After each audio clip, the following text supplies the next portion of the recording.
All right. All right, I'm on the charts. Let my group know I'm here. Oh, that's mad loud. Jeez. Super loud.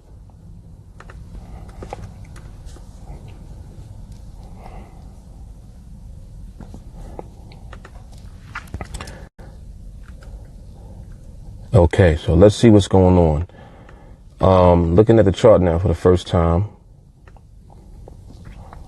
in about 2 hours.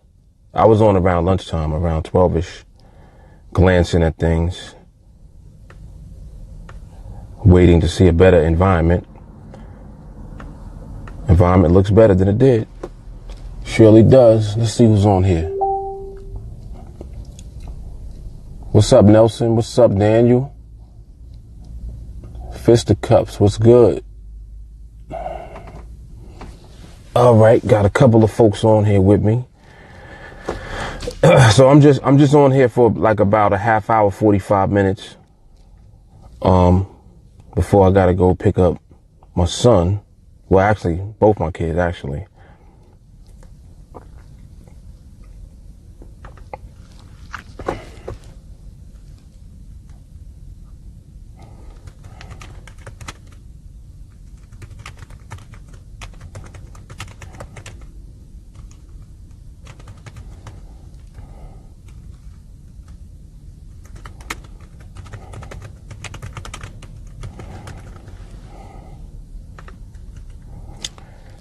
Very interesting.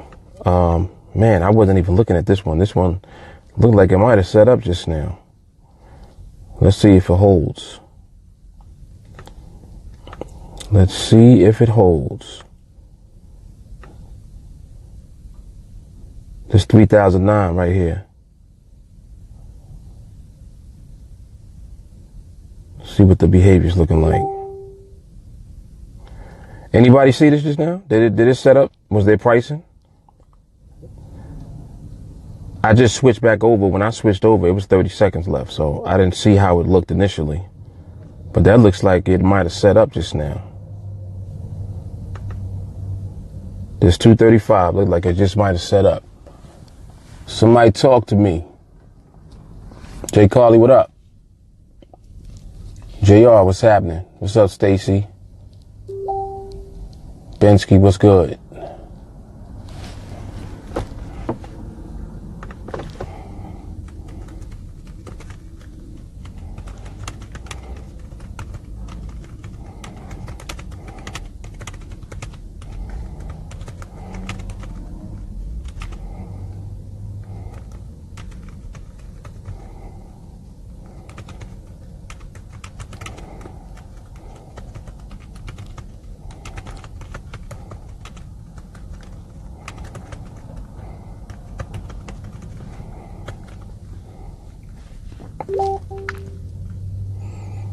Didn't catch the beginning, Joshua said.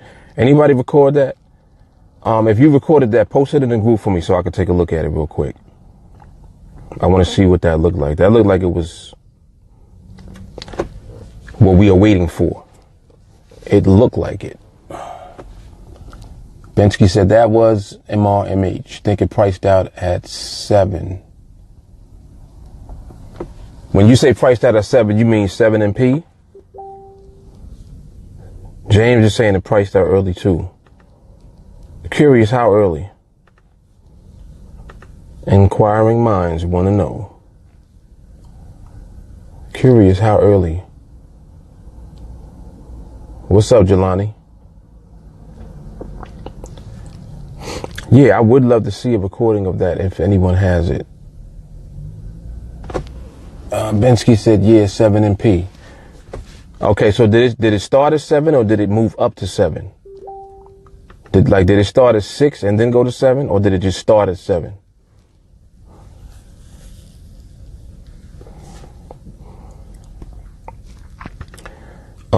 Gemini said it didn't flinch much at all.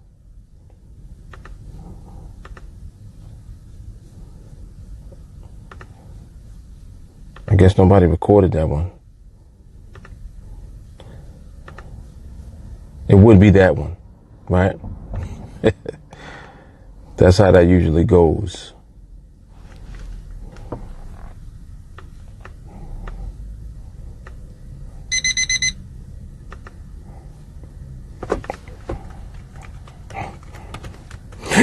Oh, excuse me. Let me see if anybody got the recording. Let's go to the videotape.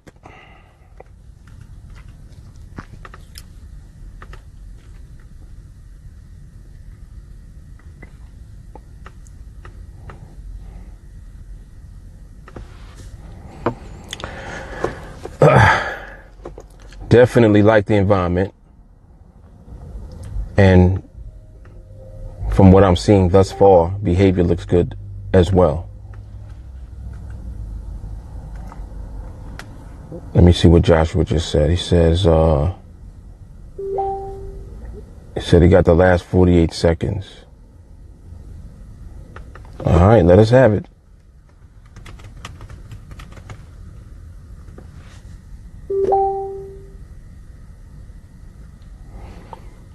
Gemini said it was solid. Interesting. These are the ones that I like to see, because folks are kind of going back and forth with the consensus on the setup. This one right here is, you don't have the parameters. And there you have it. That's a DQ right there, pretty much. All right, cool. So we'll continue to observe. I do want to know if the 235 was the MRMH. All right, there's the recording. Let me see. Let's take a look.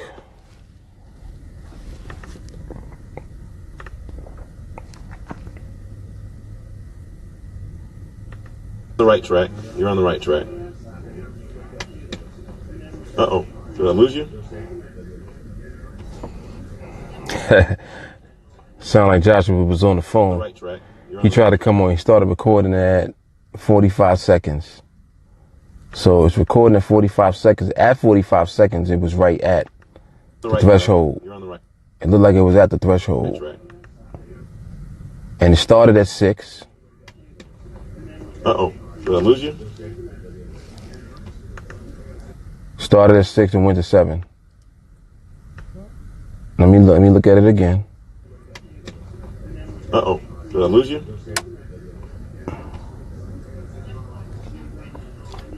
Mr. Krishna, did I lose you? Yep.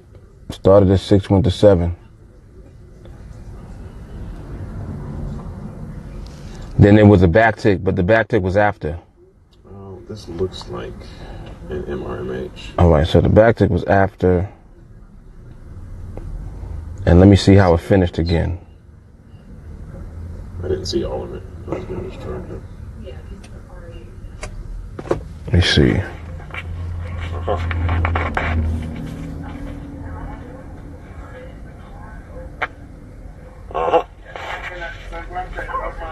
Yeah, that was good.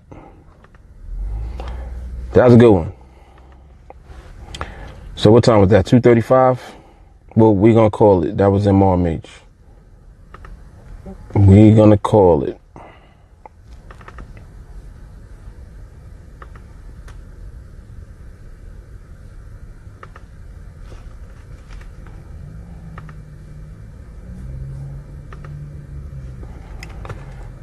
And of course, we'll continue to observe.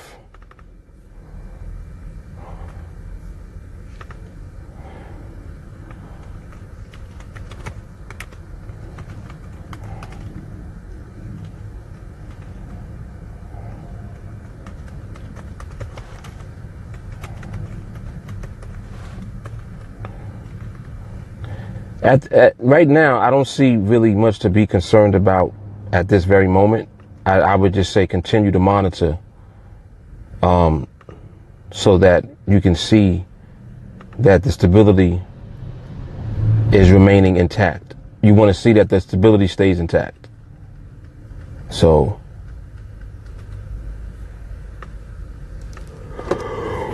Oh, excuse me. Oh, excuse me. Sorry about that. All right.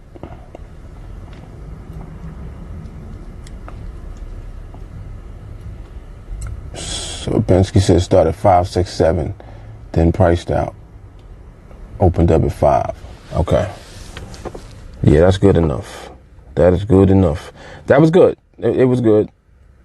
It was good to see that. I'm also paying attention to the fact that the environment is right and you actually had pricing available. It wasn't available for long, but it was available. And you know, with that, you still had stability of the movement afterwards. So it followed through after also.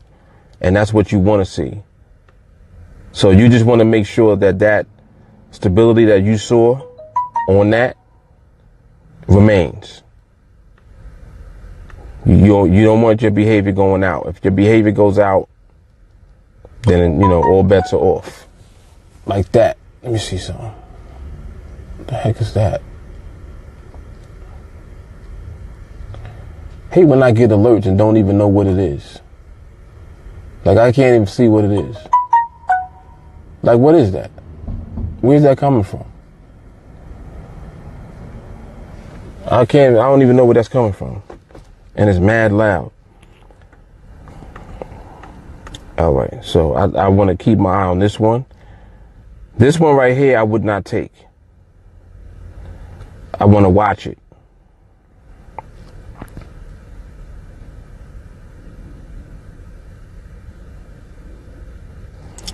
And if you were paying attention just now to that, you had pricing, and then you had the indicative speed up. If you notice, it didn't gradually move up, it sped up. It was like a spurt. I don't like price spurts. I don't like that. And now look at what it's doing after. See? So the market will hint at what it a lot of times is about to do, and it's telling you that through, of course, whether or not there is stability. If you're seeing that it's stalling, you definitely don't mess with a stall. Definitely. Like, under no circumstance. So you don't want to deal with anything as far as anything that's hinting at instability present. Period. So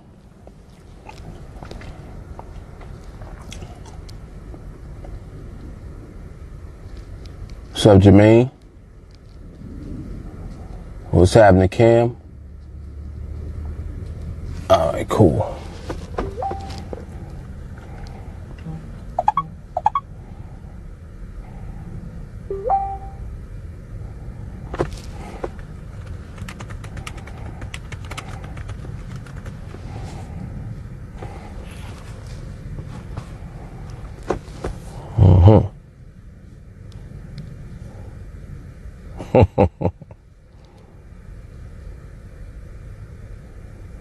I sense some thirst there. Somebody had to obey their thirst, huh?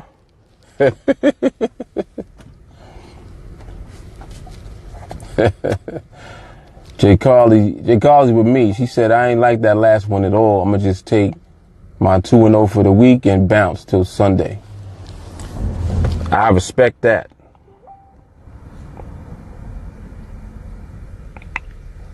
I respect that.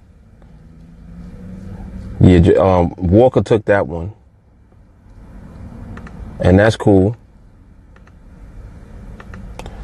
That's cool.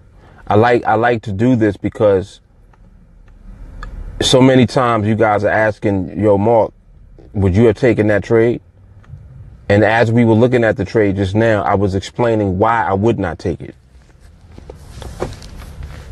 So this, you know, I mean, that's a lot, because if you don't have or hear the feedback from someone that can give you direction and guidance when it comes to dealing with this market, AKA myself, if you're hearing and kind of seeing what the market looks like, and then you're hearing my thought process as to whether or not I would have actually acted on whatever that was at the time going on in the market, that's a lot of information. What I just said about why I didn't take that trade just now, that's a lot of information. Like, that's a lot. Because I'm talking about something very specific. I was pointing out certain things. And these are things that you can only really become aware of just over time, experiencing different environments and different types of behavior in the market. Because make no mistake, the market is not just always cut and dry. It ain't always going to just be only what you want it to be. You know what I mean? Like, it does what it wants to do. So you want to monitor what it is telling you. That's why we interpret what we're seeing. That's your job. So you want to make sure that you're doing it with a very clear set of eyes. You know what I'm saying? You want to have a clear set of eyes. You don't want to force your perception on the eyes that you're looking at the market with. Because when you do that, that's when you start to curve fit. You start bending rules, compromising, just different things. Nah, we're not going to compromise nothing. Like here, look at this one. So right now you got 3 MP above the strike. It's been going back and forth, toggling between 3 and 2, 3 and 2, 3 and 2. Now it's at 2. And someone would look at the pricing here and be like, oh man, you got pricing on it though. It does not meet the requirements. It's a DQ. Like, I don't waste any time going with any of that. Like, as soon as I see that it's disqualified, it's over. It's over. Like, I'm not even looking at the chart right now anymore. It's over. So I go on to do something else, and then I come back when the timer goes off, back to the chart and look at the next one. And I also want to see what the behavior of this one was. So on that one, behavior was not as stable as you would want it to be just now. You see how it was moving back and forth like that at the end? Even though it's within a narrow 2 to 3 pip range, micro pip rather. Nah.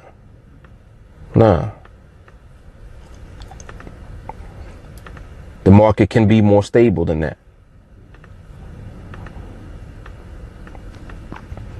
It can be more stable. All right, let me see what the comments.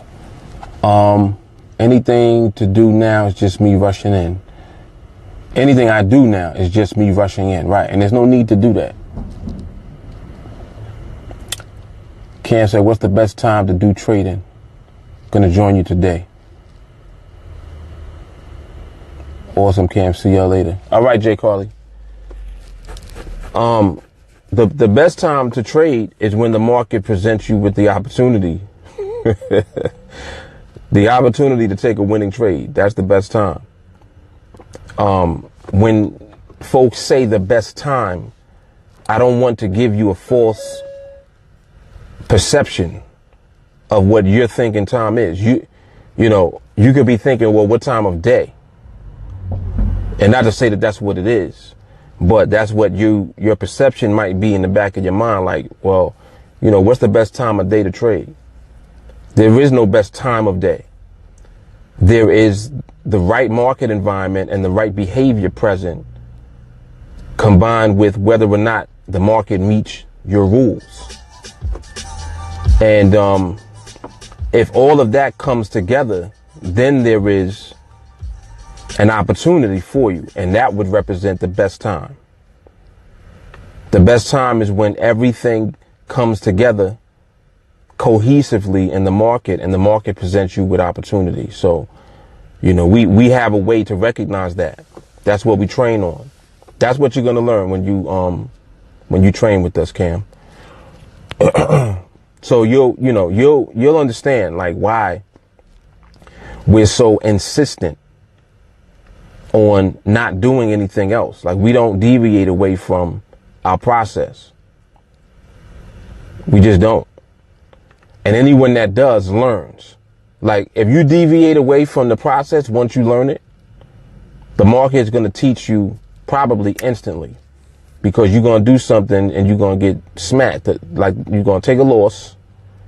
And if you don't lose, it's even worse, because if you don't lose, then there is the perception that could be a false sense of perception that you're winning because you didn't lose. But you could have just not lost because the market didn't decide to slap you on that one. But if you continue that behavior, the market will slap you. Like, you're going to lose. It's only a matter of time. So we just stay away from that whole, that whole energy. We stay away from that. We stick to the framework that we use. We stick to our rules. We stick to the protocol that we follow, and we don't do anything else. Like, we literally don't do anything else. So that means no trading anything else, no trying to sneak in and take a trade on the low just because you have one part of the protocol. It's just like seeing, that you got to have 3 out of 3, and you see 1 out of 3, you get anxious and anxiety, and you try to jump in the market and you only got 1 out of 3. Like, you asking for it. You know what I mean? So, and especially once you know better, and once you come into training with us, you know better. So it's like there's not going to really be an excuse to be losing once you train. You shouldn't be losing no more. But in order for you to do that, you're going to have to commit to following the protocol and being disciplined enough to not deviate away from the protocol, because that's when you'll lose. That's when you'll experience the wrath of the market. That's how that works. But you get a lot of reinforcement. You get a lot of support. I do a lot of the, like right now, I do these lives and stuff while we're actually watching the market. We're looking at the market right now, seeing if the market's going to present opportunity. While we were on, when I first came on, we got permission to actually take a trade that comes. But in order for us to take a trade that comes, the market has to present it to us. It has to give us a trade. If it doesn't give us a trade, guess what we're going to do? Nothing. And that's the discipline. That's like the skill set right there within itself, that we don't do anything other than what we're trained to do. At all. We do not deviate. Let me see.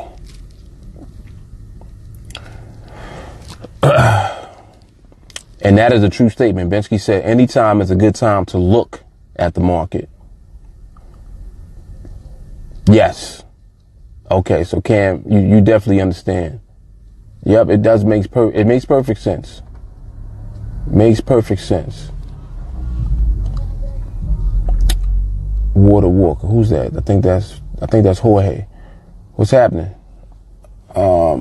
Reminds me of blackjack in Vegas. I took L's straight without reading the rules until I stopped and got an understanding and got my money back and more the next day. Exactly. Because anytime that you take something that people consider to be a gamble and you actually approach that thing with a level of skill, now you're shifting it from a gamble to an actual way to win.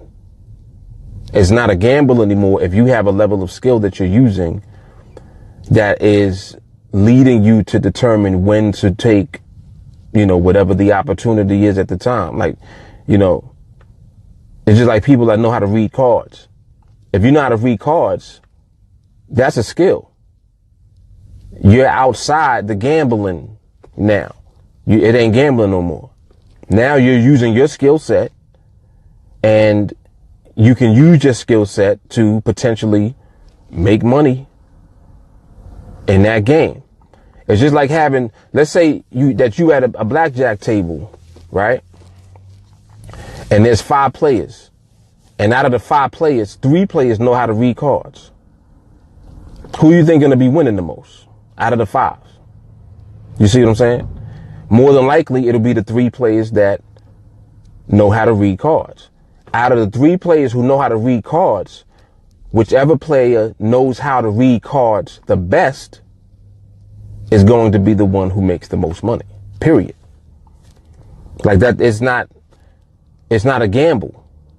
Because they're not gambling. They know how to read cards. That is what their skill set is. So as long as they can do that, they'll know how much to bet at what time, and they're going to flip their money. So knowledge, education, that's everything. That's what counts. Being in the know. You know, if you know what you're doing, then you could be dealing with something that is very unpredictable. The market is 100% unpredictable. Nobody knows what the market is going to do. It could do whatever it wants to at any time. But what happens is you can also learn how to interpret what you see in the market. Interpret how the market is actually moving. Then it shifts the dynamic, because now you're dealing with the market from a level of skill and knowledge and understanding of the market itself, and it switches it up completely. So you just shifted away from being somebody that's just in the market losing to being somebody that's in the market avoiding losing. And that's crazy. What's up, Walker? You got your one in and was out, huh? He got his off real quick and bounced. Yep,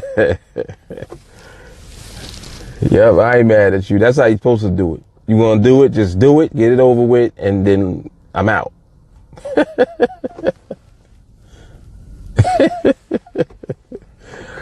Yep.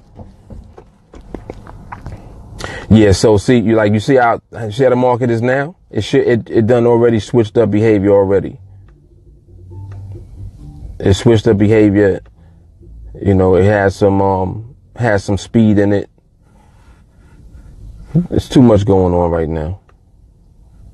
Too much going on. So you see this, you know that you gotta wait again. You gotta wait. And if I see too much of this, I will basically disregard the previous permission slip. That's what the MRMH is. It's the permission slip. So I'll just rip up that permission slip and then wait for a new permission slip to come. If I see too much not act right.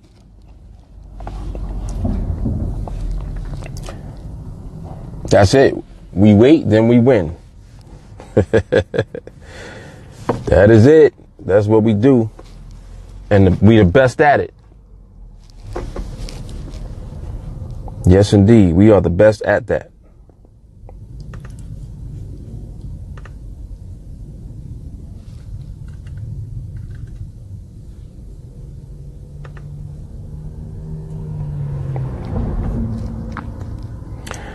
So let me do the roll call. Let me see who else. Who took a trade other than Joshua? Who else took a trade today?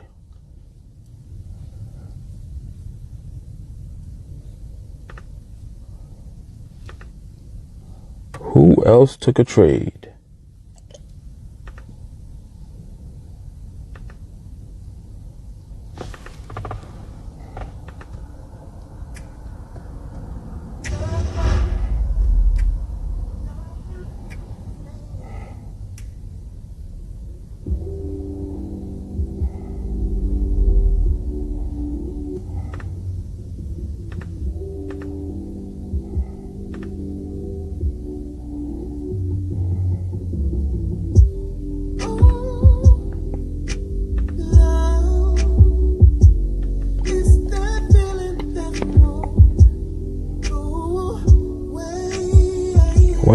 Why is this playing right now? All right. I don't even know where it was. Jelani said I didn't. Confession time. Who took one? Who took one? Oh, I was talking to somebody a little while ago. Let me see what he had said. I won't say who it was, but he had messaged me and basically took a trade. So my question was, what time was the Mark's rule? If you can't tell me what time Mark's rule was, then you know that the trade that you took was not valid. I'm not concerned with the trade that you took. I'm concerned that you took a trade when you shouldn't have. And if you're taking a trade and there is no MRMH on the chart, you are wrong. You're dead wrong. That's going to be my new theme. If you took a trade without MRMH, you're wrong.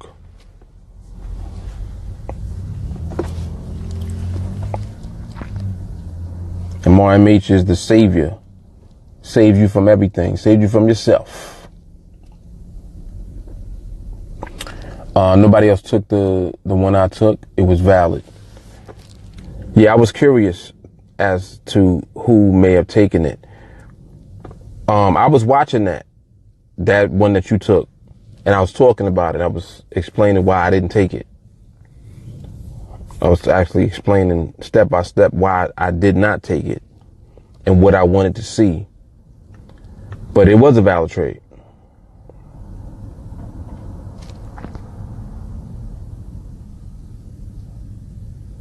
Yep, it was a valid trade. Of course, I like to, I usually will stick to whatever the little nuances that I pick up on. They help to guide me also into whether or not the timing is appropriate to take a trade. This is even after Mark's rule. So a lot of times if Mark's rule comes, I know that it's hard to not feel that a trade will come. You know, you kind of you're biased towards a trade coming after Mark's rule. But that's not always the case. Sometimes the market just decides to do something else and not give it to you. And you gotta be okay with that. Like you just have to be okay with the market not giving it up. Like I didn't take a trade today yet at all. I have not traded yet. And don't feel no kind of way about it either. You know what I mean? Like you shouldn't feel any kind of way whether you take trades or not. It just is what it is. It is what it is. You know that you want to always be in position to take the best opportunities that come.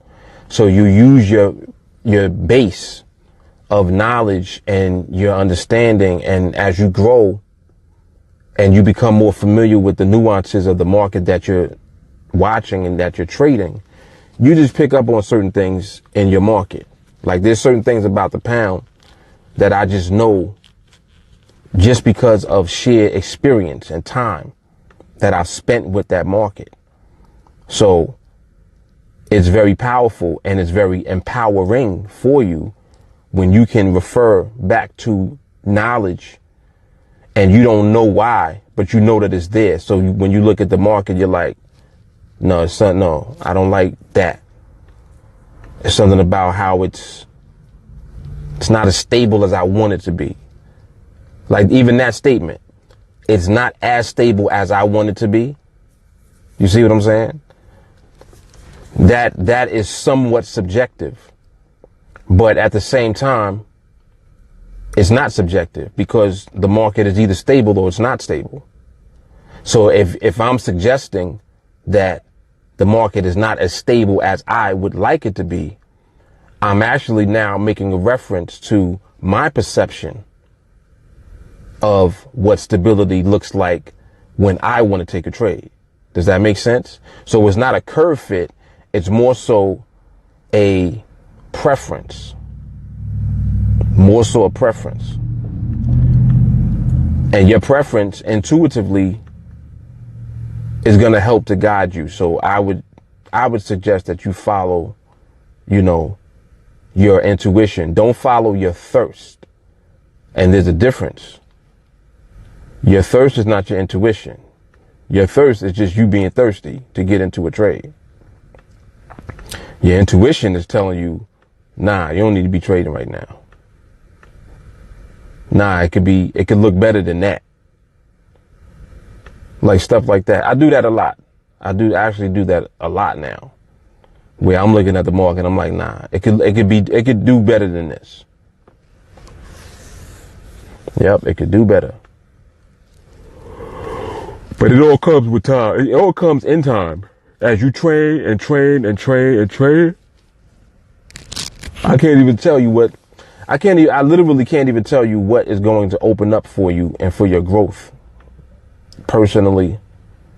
And also, you know, as a trader. You're going to grow tremendously through this training. It's reinforced every day too. I'm like, man, this is incredible. Really is. All right. So I think that's my cue. I got to get up out of here. Let me go get my kids. I will be doing a recap later. We'll talk a little bit about how we did this week, as usual. If I get a chance to go to Starbucks, I'll hang out at Starbucks for a little while. I kind of want to go to Starbucks because I ain't have Starbucks all week. I didn't do Starbucks this week at all. So I kind of want some vanilla bean. Want some vanilla bean, man. Stacey said, if there's 50 marks rules on the charts, would you take them all? No. I'll be happy with just 1 or 2. As a matter of fact, after the first one comes, if more trades come after that, I always suggest that you never go above 2. Don't ever take more than 2 trades in a day. Just make that a part of your DNA. Like, make that a part of your behavior. Don't take more than 2 trades a day. Just chill. And there will be days when there are more than 2 trades available in a day. And I know for some people, they may feel like, well, shouldn't I take as many trades as I can, to catch up and make up for when there aren't any trades? No. Don't do that. Don't ever think in terms of it being scarce. Don't have a mindset of scarcity, thinking that there's not an abundance of trade and an abundance of money that's available to us. There's so much money that's available to us. You have no idea. You literally have no idea. It's a matter of your consistency to be able to extract that money. You need to be able to pull that money from somebody else on the other side of the trade who don't know what they're doing.